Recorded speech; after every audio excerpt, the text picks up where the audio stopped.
Hello, baby. Guess where we're going today? Oh, I know we're going someplace warm and sunny, so I'm super excited. We are going to go to the hilliest place in Florida. There's hills in Florida? Over 200 feet is the highest elevation. Hold on to your pants, folks. But we're also going to go to the home of the world's strongest magnet. Ooh, I thought you were going to say strongest man. No, magnet. Magnet. Okay. It's not as fun as strongest man. Where are we taking everybody? We're going to Tallahassee, Florida. Put your seatbelts on. Because here we go. This is RV Destinations Podcast. Hello, and welcome to the RV Destinations Podcast. I am Randy Beheimer here with my wife, Caly Beheimer. She's beautiful, she's talented, and everything else. And I am your wife. But thank you for tuning in on our audio podcast, whatever platform you're listening. And also thank you to YouTube that's watching us. We appreciate that. Thank you. We're still trying to get all this stuff out and get into the right rhythm and the algorithms and all that on YouTube.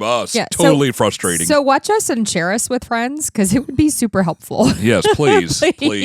Because I'm starting is this YouTube really worth it? The audio podcast, love you guys here. Yeah, love you guys. You guys have been strong since day one and continuing to grow on the audio podcast, and we appreciate that.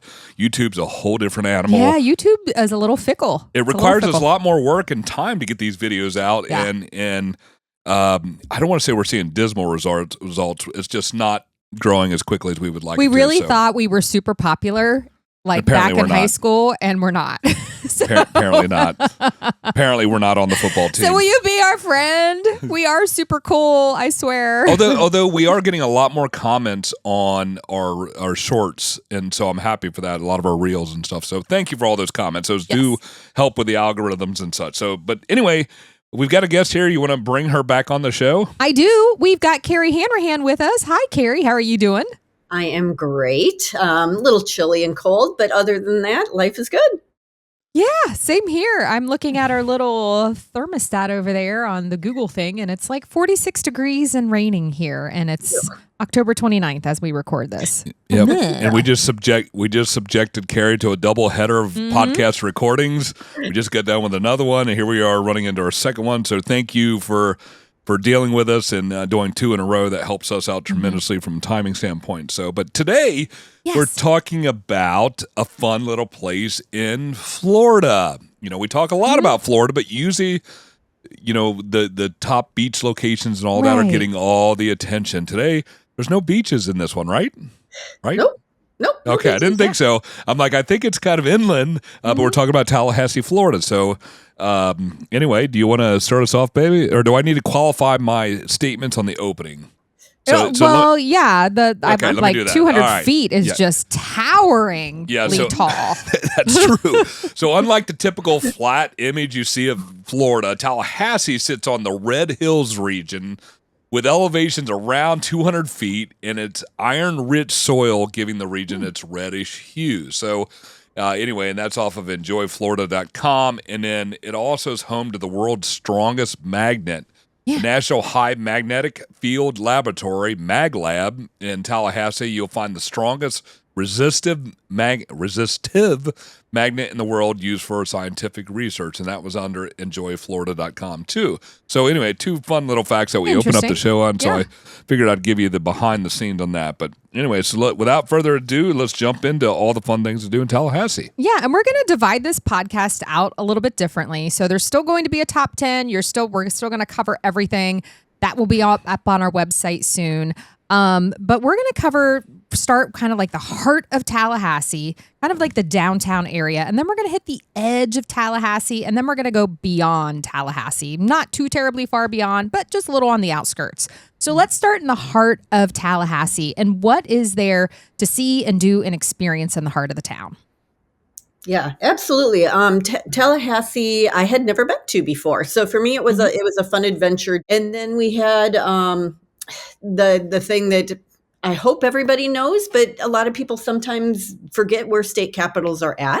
Tallahassee is the state capital of Florida. So one of the main things to do in that area is to obviously go see the state capital itself. But what I found really interesting with Tallahassee is, it is a city, just like everywhere else, but it felt to me like a small town that happens to have a government complex there. And I know that sounds kind of silly, but it was an area that I felt very comfortable. You can walk around and just view a lot of different things, but I didn't feel like I was in like some major metropolis. So that was one thing I really found enjoyable, in Tallahassee. And so I started off really in the heart of the city. I went to the Florida Historical Capitol Museum. And what makes this complex really interesting is the new state capitol has been built around the old state capitol. So the old state capitol is like in the courtyard of the new state capitol, which is a tower building. Yeah, it's really kind of cool. So it was saved. One of those kind of same things that we're going to build a new state capitol, the other one's going to be gone. Well, it was preserved. It was saved. So I started there actually in the historic state capitol, which actually this one, how sometimes state capitals are reconstructed. This one is, reconstructed after, I can't remember what year it was, but you go in and it's just, a kind of a quaint building, truthfully. So that was a really interesting place to start. But then you can go around to the other side where now the new state capitol is, which I think is a 22-tower building. And that has a great visitor center. That's where their Florida Visitor Center is at. And, you can go into the government building itself. But if you go up the elevator to the 22nd floor, they actually have a overview where you can see the whole city. So you get, a great view of the city from there. Unfortunately, on the day I was there, it was very rainy and gray. So my view wasn't as great, but I've seen some really nice pictures that show, if you take the time to go up there, it has a real nice panoramic view around there. So, and then just in that area, if you walk around what they call the complex area, there is a science museum down there. There's some very historic buildings that you can see. So, just spend a little time in like the core of Tallahassee. Very interesting that way. But then also within the city, there are a couple of other things to do. For me, I'm always that person who does the historic areas. And I went to what's called Mission San Luis, which is a historic kind of recreation area. And what's interesting with this is the one that goes back, and I'm sorry, I'm going to look at my notes a bit to make sure I'm getting my wording right. But you learn what life is like as the Appalachian Indians and the Spanish missionaries lived together in, hilltop location. Actually on a hill in Tallahassee. But it's a real neat reconstruction of like some of the buildings they would have had. There are docents on property. So they tell you, about the life it would have been there and everything. You can ask questions. So it's kind of like it's a deep dive into how Tallahassee started, its history. So I kind of went from the state capitol building, which is today, with a little history to, way back in time. So, there's lots of that around the Tallahassee area, which I was pleasantly surprised with. And then I kind of went a whole different route with something else that is in the city, kind of on the edge, just a tiny bit, but it's called the Tallahassee Automobile Museum. And it actually is number 1 on my top 10 list. And really, yeah, I'm not a huge automobile museum person. I mean, I've been to them. I think they're kind of cool. I like looking at the old cars and stuff. This is way above and beyond any kind of museum for automobiles I've been to, because it isn't just automobiles. That's the main focus. That's what it's called. They have the Batmobile. Cool. Movies are there. There's a motorcycle collection, racing boats, pianos, doll collection. There is more stuff here than I could ever imagine. I mean, it's easy to spend a half a day wandering in the Tallahassee Automobile Museum. And the other thing that's really, really cool with it is they are a Harvest Host location with 15 sites. Wow, nice. So if you're a Harvest Host person, this is a great spot to go because you can park there, and go to the museum right next door. So it's just a crazy place. I was totally blown away by how large and extensive it was. So, there's a variety of things in the city. That's just, a touch on a few of the different things that I did. That's fun. That's fun. I know I'm looking at pictures of this automobile museum and it looks so fun, especially the Batmobiles. Like, who doesn't want to see one of the Batmobiles? Yeah. So cool. Now there is also a bike trail. Is that more downtown or is that on the outskirts? For the city, they have over 700 miles of bike trails. So you can say downtown, you can say edge of city, you can say beyond. So that one kind of falls in all the categories. I did a portion of the trail that's called the Tallahassee St. Mark's Historic Railroad State Trail that actually takes you can get on it right near the city, and it takes you all the way down to the coastal town of St. Mark's. So it's a nice long ride, but yeah, there are trails everywhere with over 700 miles. So, if you enjoy cycling, there's definitely a spot for you to hop on a bike. That's one of the cool things that I think Florida really takes seriously, and it may be because they get good weather most of the year, but there are bike trails everywhere in Florida. My mother lives in a small town, Hernando, just outside of Ocala. And Caly and I took our bikes on at one time and rode 30 miles, and it was some beautiful scenery. Beautiful. Just in the middle of nowhere. And so definitely take advantage of those if you're in the area, because they are pretty cool. So, but definitely. Anyway, so talking more about going to the edge of the city, what's there to do on the surrounding side of the city, outside of the city? Definitely a number of things. A great place to start if you're hungry is to go to the Bradley Country Store. And this is definitely on the edge of town, but it is a very historic place built in 1910. And what's fun about it is, like, I pulled up and it's just this little old building. I mean, I hate to say it that way because, that doesn't sound very nice, but at the same time, the historic part is there. And you pull up, you open the door and you take a deep breath and go, oh my God, I'm hungry. Because all you can smell is the smoked meat. It is, it was delicious. So it's a place to stop for lunch. It can be very busy, so it just kind of depends on the day that you're there. I happened to be there on a day it wasn't super busy, so it was great. I went in, and it's just a simple country store. At the back of it is where they have, their meat bar, essentially, where you go and order what you want to eat. But then the store itself is just a simple little country store. You can get some candies and some jams and jellies and that kind of stuff. But then I actually took my lunch and I walked across the street, and there's just a nice open park that had some benches and some picnic tables. So I sat there overlooking a pond and ate lunch. So it's a great stop. It's a historic stop. And its location is great because whichever way you leave, then the country store, you can turn on to any of what they call the Canopy Road Tour. So their canopy roads the canopy is the trees. So they have all these different roads that are canopy roads with the beautiful trees, with the Spanish moss hanging down from them, that you can drive. There is actually a map of them that you can look up and find. I want to say there's 7 or 9 different roads. And what's kind of neat is there are a variety of roads. Some of them are, just a normal paved highway that actually take you like right into town. I turned out on one that actually was just, talk about red dirt, just a red dirt road through old plantation grounds that had the trees. So, there's a variety of them you can enjoy that way. So, and those, like I said, are on the edge of town, but some of them do go more into town. But print off a map so then you can see, kind of choose what you want from there. Those canopy roads are just so cool. You see those in Savannah too, and other places in the South, and probably there in South Carolina where you're at as well. But and we all know that we've talked about this before, that the Spanish moss comes from the watermelon family. The watermelon, pineapple. Excuse me, pineapple. I was like, watermelon, how does that work? Pineapple. Well, I mean, pineapple doesn't even make sense either. Well, no, but not at all. But watermelon makes less sense. I'm sorry, that was a mistake. But the pineapple family. So, but yeah, no, they're beautiful. they just take stunning images when you're driving down. Just stop, get out of your car Yeah. safely if you can.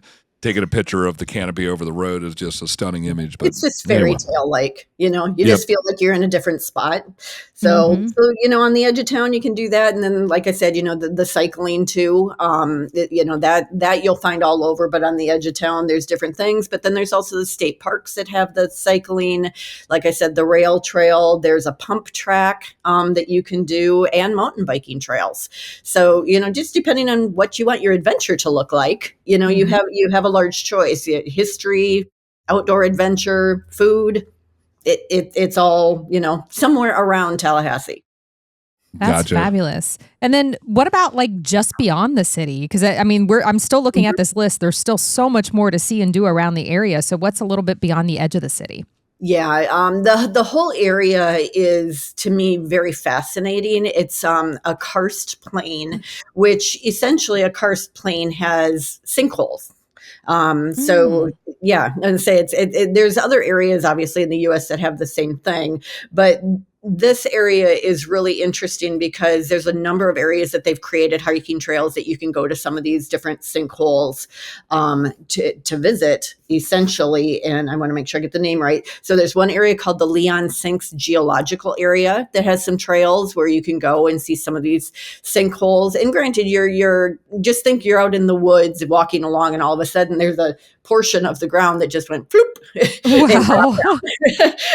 So it's fascinating if you are into geology, outdoor nature, that kind of stuff. But I have to admit, the one that I thought was the most beautiful, there was a 77-foot deep sink called the Cherokee Sink, and I'm thinking I have a picture of that one actually in my article for the magazine, and it was just this gorgeous blue, surrounded by foliage, and the rock structures because of the collapse and everything. So the area is fascinating just because of the geological history, that's there. So I would recommend finding some of these different sink areas just to explore, just to see something different, that maybe you don't have at home. And then a spot that is definitely a destination spot for a lot of people is called the Edward Ball Wocala Springs State Park. And what was cool to me going to the state park, because I did go in the winter, is it is a springs where we have the beautiful manatees come to. So neat. yeah, so I really got to enjoy viewing manatees just literally floating, swimming. They're just such precious looking. I know they're huge and they're massive, but for some reason they have just kind of like this cuddly thought to me. So it was enjoyable to watch. But the state park itself actually is really, really cool. Not only do you get to see manatees in the winter that are there, but they have a riverboat tour that you should definitely do. They take you kind of down and around, but the foliage that's there, the water itself, the animals, it's a great tour. You get a real immersion into this whole area of what it is like. And the springs itself are really cool because not only is it historic, but they have found historic things within this spring. It's a deep spring. It's a warm water spring. Obviously, that's why the manatees come there. But they've found mastodon bones within the spring, prehistoric bones and things there. So we know how long this area has been there. And then they've also used it to film some movies. So that's kind of a thing. I'm trying to think what the movies were that they did there. Like Creature, the Black Lagoon, I think, was one of them.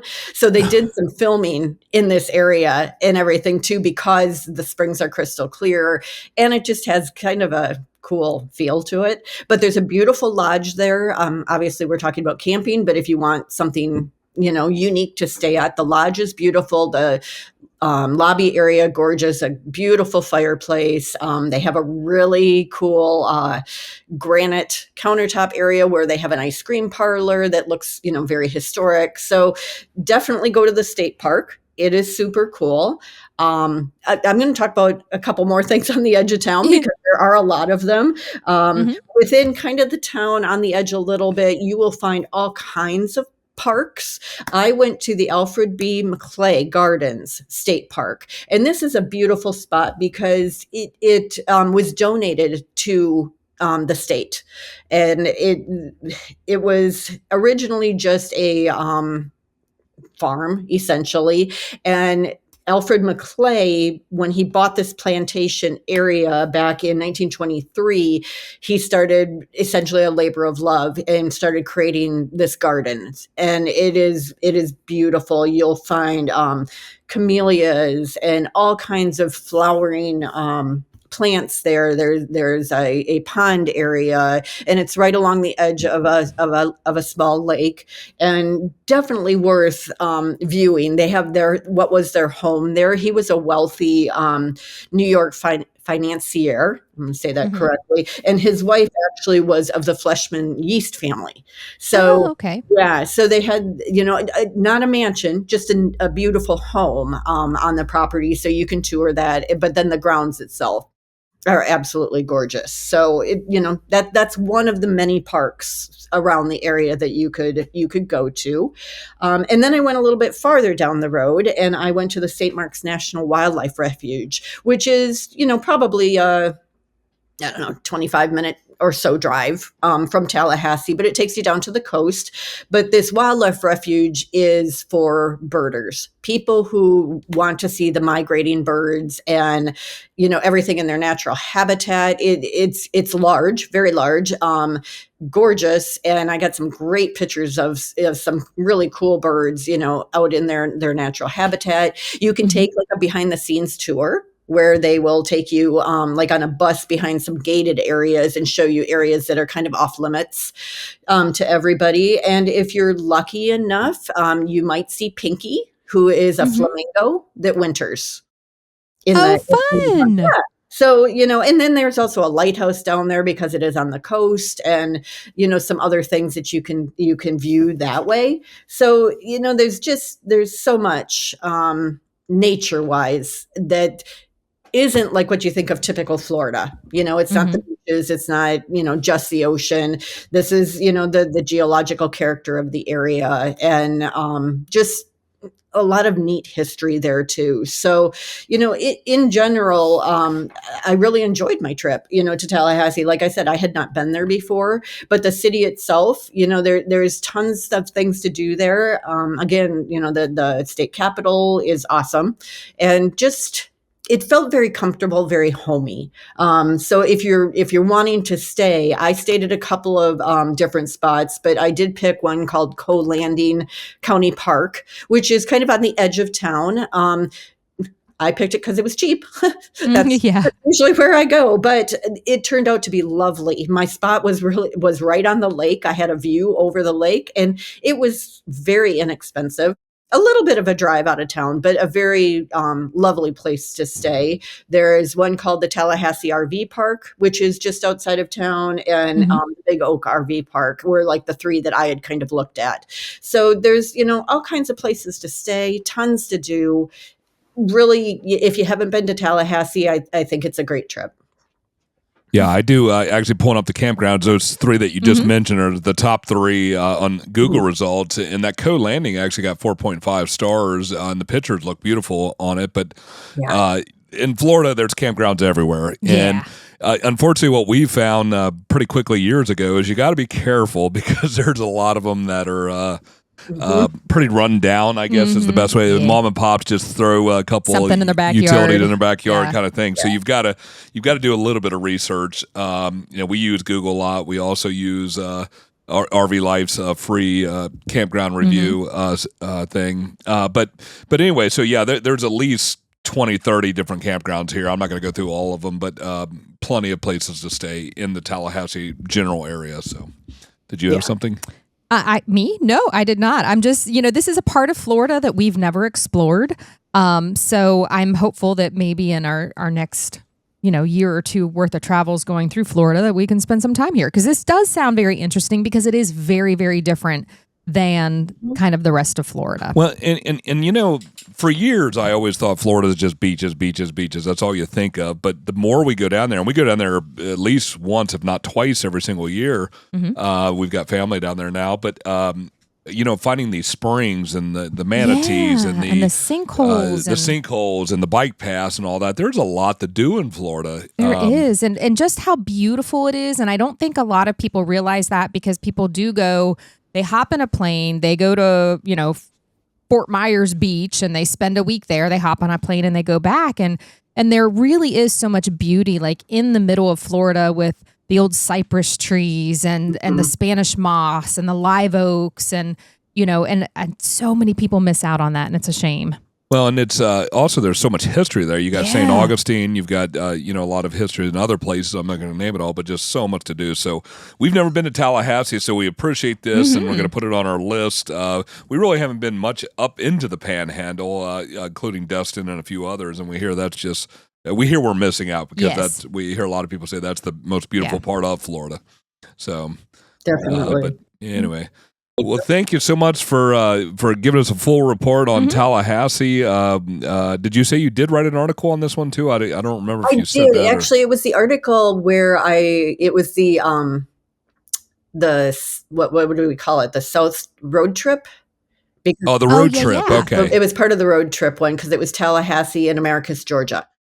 Together. Oh, gotcha. So that was in our special edition this year, back in May. Okay, so if you got that special edition, it's actually still available. I think we still have some supply left. That's a special edition that works a little bit different than our quarterly subscription.